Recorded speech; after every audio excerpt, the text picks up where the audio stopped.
à la naissance, tout le monde le sait, c'est à 35, ça n'a pas bougé. Le périmètre crânien, il ne va pas augmenter. S'il augmente, il faudrait se poser des questions. Maintenant, si vous avez un bébé qui fait 4,5 kg avec un périmètre de 37, c'est logique, parce qu'il fait 4,5 kg. S'il est à 5 kg, oui, on voit des 5 kg à la naissance. Dernièrement, j'ai vu un 5,4 kg. Donc, quand vous voyez un 5,4 kg à la naissance avec un périmètre à 38, ça ne va pas trop m'étonner. Mais maintenant, un petit qui fait 38, 40, ce n'est pas normal. Il faudrait chercher cette macrocranie. Est-ce qu'il y a une hydrocéphalie derrière? Est-ce qu'il y a une disjonction des sutures? Donc, il faudrait rentrer dans tout ce qui est pathologie. Le périmètre crânien, par contre, ça, j'aimerais bien que vous le reteniez. Ça, c'est très important. Donc, quand je vous dis, j'aimerais bien que vous le reteniez, c'est-à-dire vous pourrez être interrogé là-dessus, parce que c'est très important. Le périmètre crânien doit augmenter de 3 cm le premier mois, toujours en se référant bien sûr au premier PC à la naissance, 2 cm le deuxième mois, 1 cm le troisième mois, puis 0,5 cm par mois jusqu'à 1 an. Donc ça, si vous le retenez, vous arrivez déjà à avoir une idée, parce que les courbes du périmètre crânien, ça ne court pas les rues. À la rigueur, les courbes du poids et de taille, موجودين. Mais les courbes du périmètre crânien, une courbe. Si tu as déjà ces chiffres-là, avec un périmètre crânien à la naissance, c'est très important. Ça m'arrive des fois de voir des enfants un peu tard. Les enfants qui traitent le périmètre crânien à la naissance, c'est ce qui est dommage. Ils ont le poids à la taille, le périmètre crânien, ils s'en foutent pas mal. Donc moi je le vois et déjà je vois qu'il a une macrocranie, une tête qui est grosse quand même. Ça se voit, une tête grosse par rapport à la taille. Et surtout s'il arrive à retenir la tête, ça c'est que la tête ديالو متقلع عليه كيجلس وراسو هذا. Donc normalement ça doit quand même vous déranger. كتقلب كتلقى ما عندك aucun repère. Qu'est-ce qu'on fait chez ces enfants à votre avis? Qu'est-ce que je fais? Est-ce que d'emblée j'enchaîne les bilans ou là je peux faire autre chose? Hein? Oui, la fontanelle elle est là. Elle est ouverte, elle est là. شكون اللي قال لنا واش ديك لا فونتانيل كانت من الاول او لا elle a augmenté ou لا. Anna, pour moi, c'est un enfant chez qui je vais prendre mon périmètre crânien, mais je dois le voir une fois par semaine. Parce que s'il y a quelque chose de pathologique, alors chaque semaine, on a le périmètre crânien. Je le vois la semaine d'après, minimum un mois. Il ne bouge pas, un mois ou les chiffres, ça ne me dérange pas. C'est un bébé qui avait une macrocranie dès le départ. Bref, dans le doute, je fais mon échographie transfontanalaire tant que la fontanelle est ouverte. Si elle est fermée, elle ne va rien te montrer. D'accord? Il y a des enfants qui ferment leur fontanelle un peu plus tôt. D'accord? Donc, si elle est fermée, on craint quoi? Une craniosténose. D'accord? Et il faut demander un scanner pour voir est-ce que vraiment les sutures sont fermées. Si elle est trop largement ouverte, qu'est-ce qu'il faut craindre? Soit une hydrocéphalie, soit un rachitisme. D'accord? Quand vous avez une fontanelle qui est largement ouverte, il faudrait quand même faire attention que ce ne soit pas un rachitisme derrière. Donc, l'évaluation de la croissance et du développement. Donc, selon l'âge, vous aurez un petit tableau. Moi, ce que je retiens, sincèrement, c'est ça. À 4 ans, à la rigueur, 16 kg, non. 16 kg, je pourrais me référer à ma courbe de croissance. La taille, c'est 1 mètre et le périmètre crânien, c'est 50. Les deux chiffres-là, je les retiens par cœur. Parce que généralement, avant, on peut s'attendre la naissance, tout le monde connaît ces chiffres-là. Pour le périmètre crânien, là, vous avez la formule, mais à 4 ans, c'est très important de retenir qu'on devrait être à 1 mètre et qu'on devrait être à 50 cm en matière de périmètre crânien. Les courbes de croissance, donc normalement, ce sont des échelles de référence qui ont été faites en déviation standard ou en percentile pour pouvoir avoir une idée exacte. Est-ce qu'on est dans les normes ou on ne l'est pas? Et donc, vous allez vous retrouver avec une taille. Normalement, si on veut voir la taille de cet enfant, elle va se distribuer selon une courbe de Gauss. Vous avez fait ça en première année, les courbes de Gauss, c'est ça. Donc, on va calculer les écarts types, et tout écart type, c'est une déviation standard, tout simplement. Donc, 68% de la population va se retrouver entre moins 1 et plus 1. Ça ne veut pas dire que c'est pathologique, c'est des gens normaux. 97,8 entre moins 2 et plus 2, et ça reste encore normal. C'est au-dessous de moins 2 ou au-dessus de plus 2 qu'on rentre dans le pathologique, dans la normale. Et puis, les courbes de croissance parfois sont en percentile. Le percentile, c'est quoi? C'est juste pour avoir une définition. C'est le pourcentage d'enfants qui vont atteindre une valeur plus petite ou égale à la valeur mesurée pour l'individu. Donc, ils prennent un individu qui, soi-disant, reflète la normalité. Quoique, les courbes avec lesquelles on travaille, l'OMS, l'Organisation mondiale de la santé, elle essaye de faire des courbes qui sont assez variées, mais il nous faut des courbes nationales, locales. Parce que nous ne pouvons pas calquer la taille ou le poids la taille ou le poids des Américains, par exemple, ou des Asiatiques, quoique les Asiatiques, ça va beaucoup le débat. Donc, on devrait quand même prendre ça en considération et il faudrait que ce soit vraiment fait selon des références nationales. Donc les courbes de croissance, on en a déjà parlé quand on a parlé d'obésité. Donc là, c'est les courbes pour les filles de 0 à 22 ans, les garçons de 0 à 22 ans toujours. Et vous avez les courbes qui regroupent et le poids, et la taille, et le périmètre crânien. Et donc j'ai dit toujours, quand vous êtes au-dessous, c'est pas normal, au-dessus non plus. Et la même chose. Donc vous avez ce couloir-là, et on pourrait jouer dans ce couloir-là sans problème. Pour ce qui est de la croissance, vous avez un petit qui est toujours le même couloir, même étant à moins une déviation standard, moi ça ne me dérange pas. Et des fois, il peut changer de couloir vers le haut, surtout l'âge de la puberté, c'est tout à fait normal. C'est la cassure qui pourrait déranger. Et quand vous avez une cassure au niveau de la courbe de croissance, il faudrait chercher quelque chose de pathologique. Donc, généralement, les enfants qui font une cassure, surtout avec des problèmes, par exemple, de diarrhée, il faut penser à une intolérance au gluten, par exemple. Première des choses, surtout si ça coïncide avec la période de la diversification. Donc c'est important d'avoir des courbes de croissance qui sont déjà bien remplies. Des fois on a des courbes de croissance, les carnets de santé qui sont vides. Et ça c'est dommage. À quoi ça sert d'avoir des courbes de croissance si on n'arrive même pas à mettre un point dessus?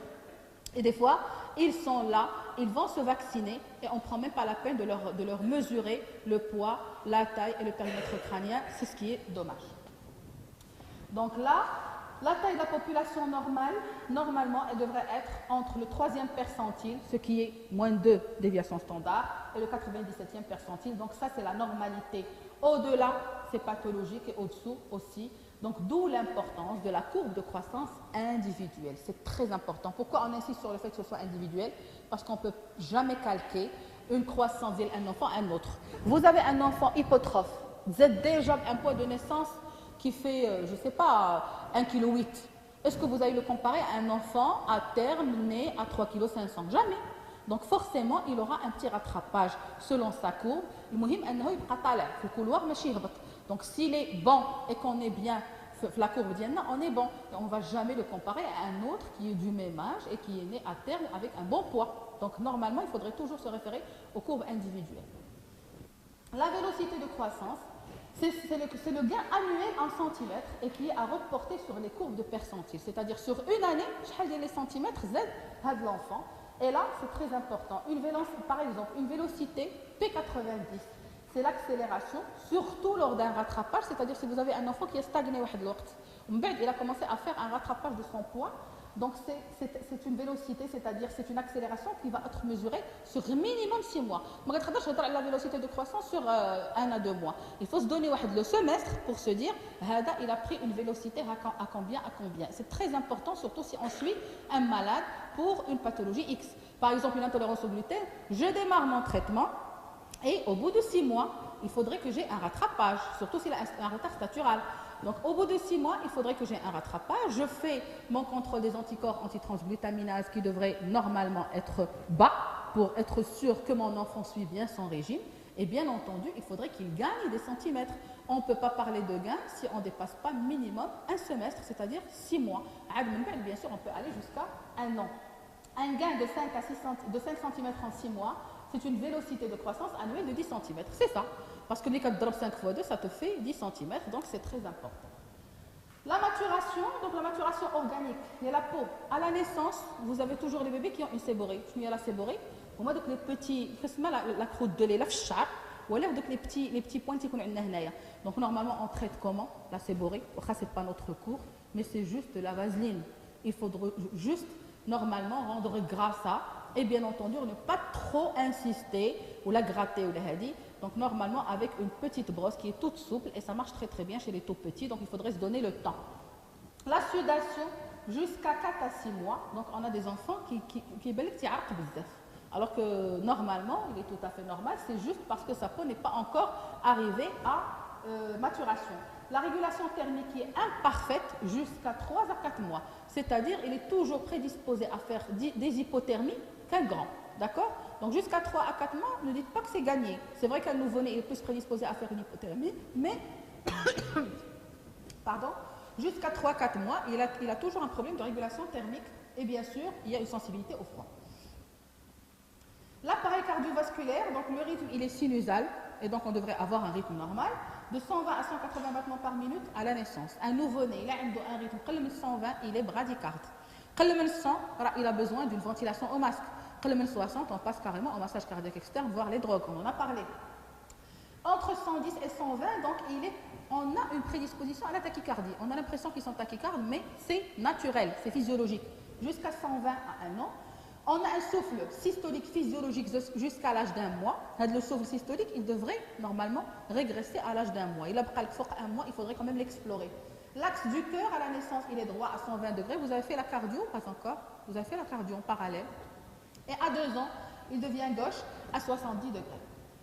Donc la tension artérielle systolique, jusqu'à 6 mois, on a une petite tension. Remarquez, c'est quand à 70, et là c'est pour, c'est-à-dire les bébés qui sont nés, pas de souci, à terme, sans problème. La néonate, donc on a quand même des cours qui sont assez particuliers. Le prématuré, ce n'est pas le bébé à terme, et la tension, on va la rapporter par rapport au terme de l'enfant déjà. Jusqu'à l'âge de 12 mois, 60 à 80, et bien sûr jusqu'à 5 ans, moins de 100. La radio thoracique, on aura une tendance à une hypertrophie des cavités droites sans que ce soit pathologique. L'indice cardio-thoracique est variable.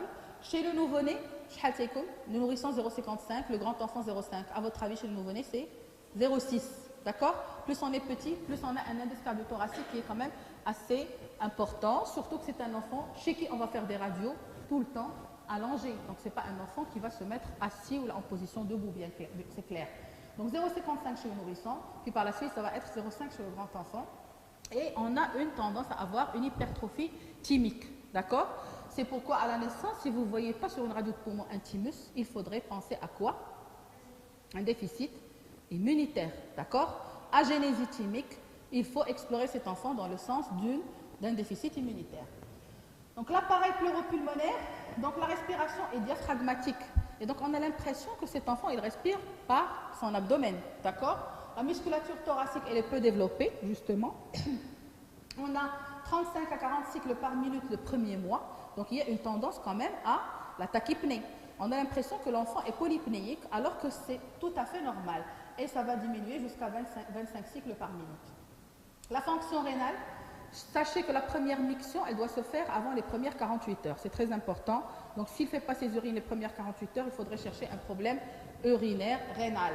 Les urines sont diluées et donc le début de concentration va se voir à l'âge de 3 mois. Ils sont encore plus dilués les 3 premiers jours. C'est pourquoi, quand vous passez dans un service de néonat, sachez qu'un ECBE, on ne le demande jamais à la naissance, on le demande à J3 de vie.